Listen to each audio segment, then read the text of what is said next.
बिस्मिल्लाहिर्रहमानिर्रहीम। अस्सलाम वालेकुम दोस्तों। इस्लाम दुश्मनों ने एक बार फिर कुरान मजीद की बेहरमती की है।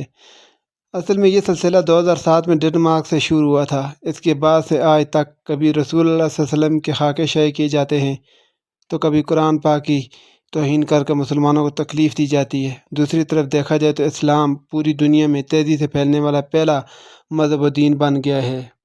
ये तो दीन हक़ है। हम मुसलमानों की इस्लाम से दूरी और मुसलमानों की ज़ुबान हाली के बावजूद लोग धड़ाधड़ इस्लाम के दामन में पनाह ले रहे हैं। नाज़रीन, कुदरत का कानून है कि जिस चीज़ को दबाया जाता है, जिसकी ज़्यादा मुखालफत की जाती है, वो चीज़ इतनी शिद्दत से ही उभर के सामने आती है। जब भी रसूल सल्लल्लाहु अलैहि वसल्लम की तौहीन होती है तो गैर मुस्लिम लोग रसूल सल्लल्लाहु अलैहि वसल्लम की ज़िंदगी पर सर्च करते हैं, इनको पढ़ते हैं और फ़ौरन मुतासर हो जाते हैं। और जब कुरान करीम की तौहीन की या बेहरमती की जाती है, तब लोग यूट्यूब पे जब अब्दुर्रहमान असुदैस, कारी शाकर कासमी, कारी अब्दुल बासत, कारी वीर ज़फ़र और दूसरे जितने भी कुरान मजीद के कारी हैं, उनकी पुरसोज और पुरतासीर आवाज़ में कुरान करीम को सुनते हैं तर्जुमे के साथ, तो ख़ुद को खुदा ताला के इस इल्हामी मौजज़े पर ईमान लाने से नहीं रोक पाते।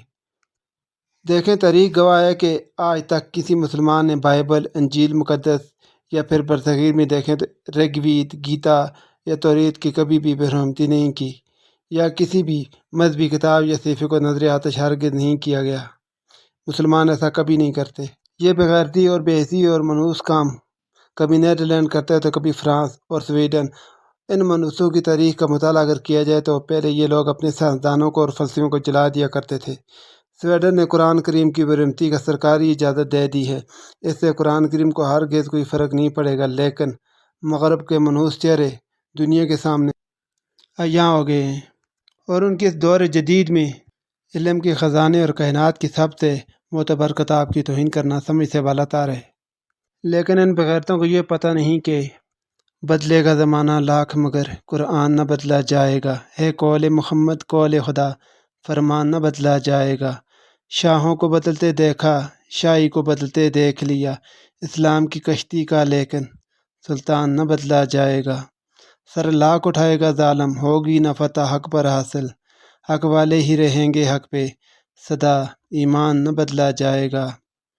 आज़ाद ये कह दो गैरों से, जब तक ये मुसलमान ज़िंदा हैं, इस्लाम की ज़ेब व ज़ीनत का सामान न बदला जाएगा।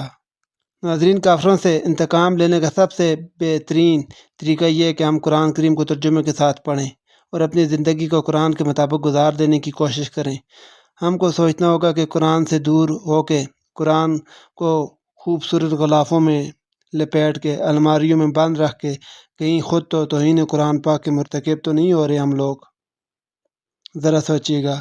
और अगर वीडियो अच्छी लगी तो शेयर लाजमी करें। आपके वक्त का शुक्रिया।